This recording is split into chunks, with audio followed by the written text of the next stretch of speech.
Hello guys, তোমাদের আরেকটা গান শোনাবো আজকে ছোট্ট করে শোনাই।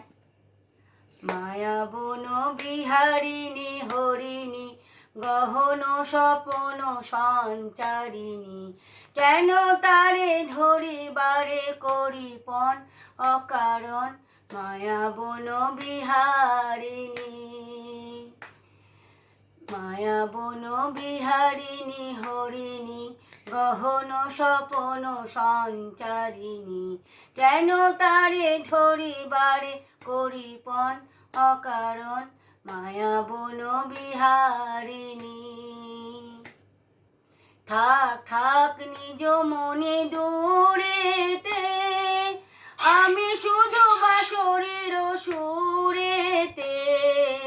থাক থাক নিজ মনে দূরেতে, আমি শুধু বাঁশরীর সুরেতে। পরশ করিব ওর প্রাণ মন অকারণ মায়া বন বিহারিণী। বা